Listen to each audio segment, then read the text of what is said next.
Hey guys, it's Derek with the McGowan mortgage team. Today, I'm diving into rates, real estate, and recession. Three big topics in the 2022 housing market.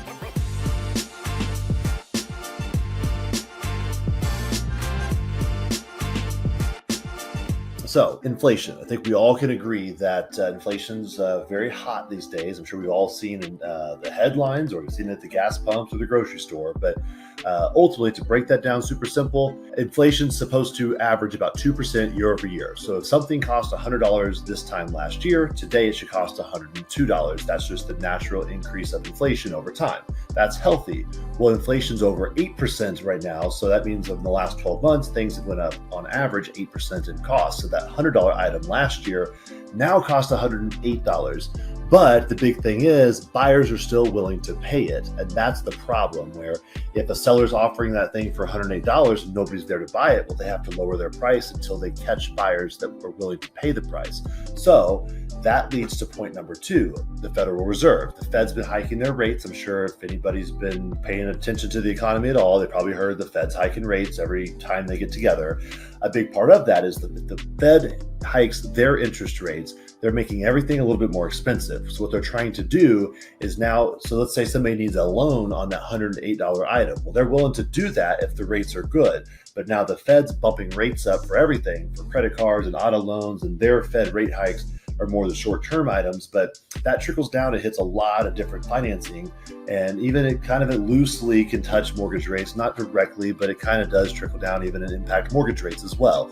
So if somebody needs a loan of that $108 item, but now the loan's a higher interest rate, that could, and the goal is to price people out from the Fed so they can't obtain that item. It's pushing it to an unreachable, hey, I'm going to tap out. Okay, I could do the $108 when the rate was 3%, but I can't do that $108 now that the rate's 6%, for example. That's what the Fed's going for. They're trying to push people towards an unattainable level. So that way the prices start kind of resetting and fall back down to earth. They're trying just to, stomp out some of the sellers of goods and services that are able to charge higher and higher and higher because buyers are paying it. So that's the whole idea of the federal rate hikes. And eventually they won't have to do that because it'll kind of snuff out a lot of the excess buying. However, when they hike the rates, pretty much every single time it leads to a recession, and that's where everything kind of seems like we're headed next. So let's look at history. Inflation back in the 80s was went from 7% up to 14%. Mortgage rates also went up right along with it because inflation is right in line with what happens to mortgage rates. The Fed almost doubled their rate, and that stomped out inflation, got it back down. Mortgage rates dropped right back down. However, S&P went down 30% and there was a recession. Then Alan Greenspan, the next Fed chair, we had inflation just about doubled. Mortgage rates also went up about 1.5%. Fed increased their rate about 2%. It eventually curbed inflation. That was enough to tap some buyers out. Inflation came back down to earth. Mortgage rates followed suit, but the S&P, the stock market, lost half of its value. Recession hit again. Then Jerome Powell, the current Fed chair, this is what's going on right now today. Inflation was 1.5%. Now it's 8.5%. Mortgage rates have more than doubled. Federal funds rate is 3% and climbing now. Inflation should drop. This eventually will cut down inflation and again do the same thing that's happened over time. And that should help mortgage rates drop as well, but there probably will be a recession. Now, look at what's happened every single time. The Fed hikes their rates and mortgage rates drop. Fed hikes their rates, mortgage rates drop soon after that. Fed hikes rates, mortgage interest rates drop. Fed hikes their rates, mortgage rates drop. The Fed's really hiking the heck out of their rates here. Mortgage rates drop. You can see over and over and over and over. Every single time the Fed hikes their rates, it's a instant, maybe not instant, but it's a no doubt reaction. At some point, mortgage rates will drop shortly after that. Now, the 10-year versus 2-year. So this can get really confusing, but to simplify this for all of us to understand. So if you're going to take out a loan, this is the cost that the U.S. government borrows money at. So if the U.S. government's going to borrow money for 2 years versus 10 years, normally the 2-year rate would be lower because they're only borrowing it for 2 years. Hey, I'm going to pay back in 24 months, not 120 months.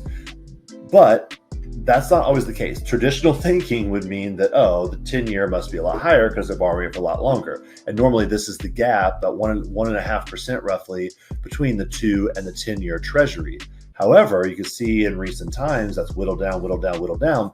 What that's saying is, traders in the bond market, which is what this is, Treasury's bond market, are saying, hey, there's probably going to be a bad, economic thing happening soon, and the interest rates in the near term are actually needing to be higher for somebody to just want to take the money back in 2 years. They think money's not going to do, the cost of the value of money is not going to be that great in the next 2 years.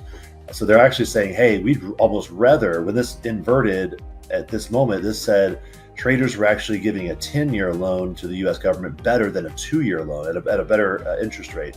So they're literally saying, hey, we'd rather get your money back in 10 years instead of 2, because we think major things are going to happen in the next 2 years. Now, every time there's an inversion in the 2 and the 10-year, just like we talked about there, a recession happens. These gray areas are recessions. So you see inversion, these red areas, bam, recession. Every single time that's happened throughout history, we just dip down again, and very good chance recession happens. Now, some of these, there's a little bit of a lag. You can see it happens a little bit afterwards. So maybe not tomorrow, but maybe the next 6 months, year and a half, very good chance of a recession. Now, another indicator, unemployment rates in recession. So unemployment, we have a recession and then unemployment rates go up. So you can kind of see here, every time the unemployment rates start to hike up, a recession happens. So we have had, unemployment rates going up, very good chance of recession happening. That very well could be on the way. Now, mortgage rates and recession. This kind of ties that correlation together here. Every single time there's a recession, look what happens to mortgage rates. They were up to almost 17%, and they dropped back down to 12. And they were up to 18, 19%, and then they drop back down to 12. And you can see every single time, recession, rates drop, recession, rates drop, recession, rates drop, recession, rates drop. And rates have been climbing, and they're probably going to drop when there's a recession.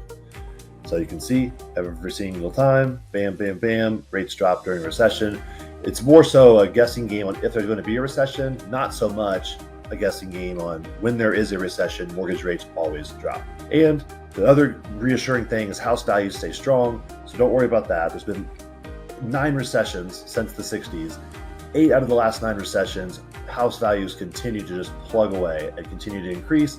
The only different time is 2008, totally different dynamic. We do not have a dynamic today, so there's a 90% plus chance here that the next recession house prices are going to continue to increase. That'll be 9 out of the last 10 once that's said and done. And this is the other piece to the puzzle that makes a lot of sense here. So back in 2008, or leading up to 2008, we had almost 4 million homes available. Right now we have 800,000. And that's the huge difference here. Where back then homes were plentiful. You could walk down the street and find them. They weren't worth that much because there was too many of them. People didn't want them. There wasn't the demand. Now today, people want them. They just can't find them. The demand is very high, which means the value is very high of homes. And so that was the supply side. This is the demand side. Back in 2007, we only had 116 million households. Now today, with just population growth, we have 129 million households, 14 million more households that need homes, 3 million fewer homes. That's the issue that we have, and that's why home prices are set to continue to increase at a good pace until we get enough houses to market, and then it'll calm down. But houses are very safe. Mortgage rates will probably drop in the next year or two. That's your mortgage update.